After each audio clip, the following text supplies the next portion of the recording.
Você já se perguntou por que Jesus foi tão direto sobre a ansiedade? No Sermão do Monte, ele diz: Não andeis ansiosos pela vossa vida. Mateus 6,25. Parece simples no papel, mas na prática, é um dos mandamentos mais difíceis de obedecer. Afinal, como não se preocupar quando as contas chegam, quando a saúde falha, quando o futuro é incerto? Hoje não vamos apenas repetir o "não fique ansioso".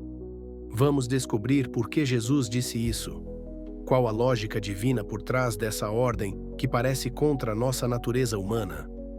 E mais importante, como essa compreensão pode nos libertar de verdade? Porque quando entendemos o porquê do mandamento, o como obedecer se torna possível. Vamos mergulhar nas 3 razões profundas que Jesus nos dá, razões que a maioria das pessoas nunca percebe. A razão 1: a ansiedade distorce sua identidade.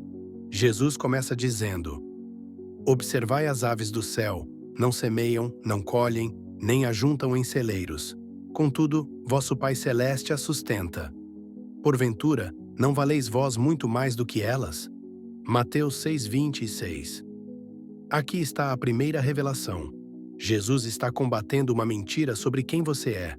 A ansiedade, no seu cerne, é uma crise de identidade. Ela sussurra: Você está sozinho. Você tem que se virar. Ninguém vai cuidar de você. Tudo depende do seu esforço. Mas Jesus apresenta uma realidade radicalmente diferente. Você é um filho. Um filho de Deus. E como filho, você tem um pai.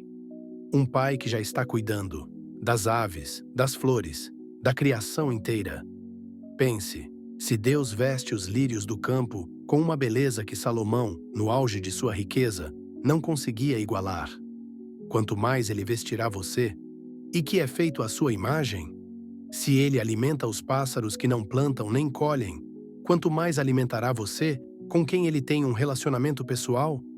A ansiedade faz você se ver como órfão. Jesus lembra: você é herdeiro. A primeira razão para não ficar ansioso é: você não é quem a ansiedade diz que você é.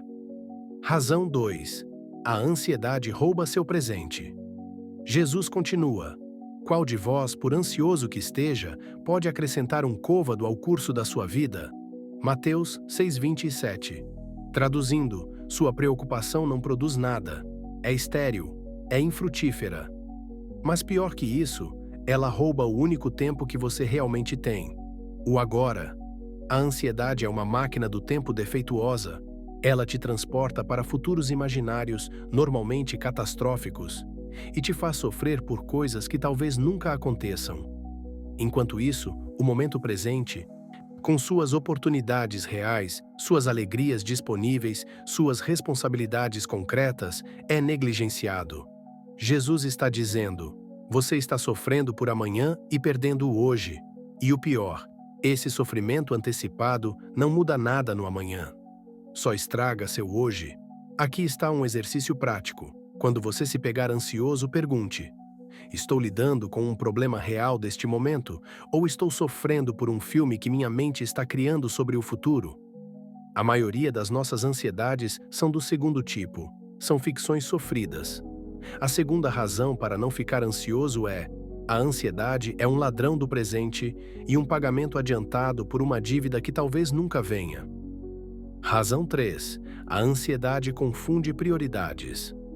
Jesus faz a aplicação final: buscai, pois, em primeiro lugar, o seu reino e a sua justiça, e todas estas coisas vos serão acrescentadas. Mateus 6,33. Esta é a chave mestra. A ansiedade acontece quando invertemos a ordem. Quando colocamos estas coisas, comida, bebida, roupa, necessidades, em primeiro lugar, e o reino de Deus em segundo. E adivinhe, quando estas coisas estão no trono, elas se tornam deuses exigentes, implacáveis, que nunca nos dão descanso. Mas quando o reino de Deus ocupa o primeiro lugar, quando nossa prioridade máxima é viver de acordo com os valores, os propósitos e a vontade de Deus, algo miraculoso acontece. As outras coisas encontram seu lugar correto. Não é que suas necessidades desapareçam, é que elas perdem o poder de definir sua paz. Você passa a viver a partir de uma fonte diferente, de uma segurança diferente. Imagine dois navios. Um navega procurando por água potável, ele vive em pânico, porque se a água acabar, ele morre. O outro navega com um dessalinizador a bordo, ele tira a água do mar infinito ao redor. Sua preocupação não é a água, é o destino. A ansiedade é navegar como o primeiro navio. A fé é navegar como o segundo.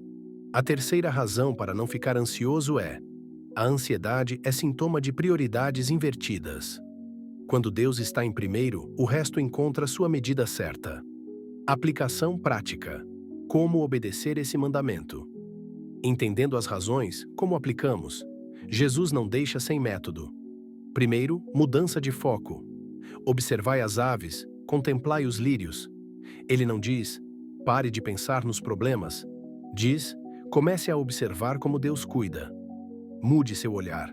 Em vez de focar no tamanho do problema, foque no tamanho do seu Deus. Em vez de contar suas limitações, conte suas fidelidades passadas. Segundo, reconhecimento da limitação humana. Quem de vós pode acrescentar um côvado? Admita. Você não controla tudo. Sua preocupação não aumenta seu controle, só aumenta seu sofrimento.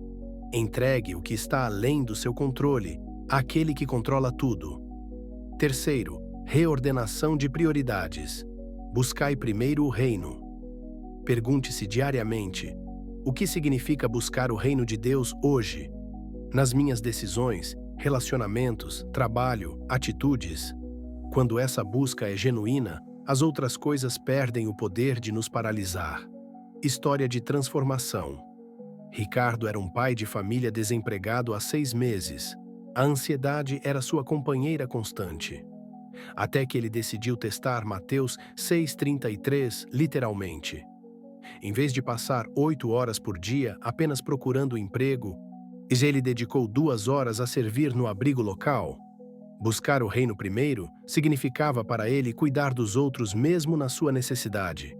Ele me contou: o milagre não foi que arrumei emprego na semana seguinte, até porque não arrumei. O milagre foi que a ansiedade perdeu sua força. Eu ainda tinha necessidades, mas elas não me definiam mais. Eu era primeiro um servidor de Deus, depois um desempregado. E quando o emprego veio, 3 meses depois, eu já havia aprendido uma lição que nenhum salário compra.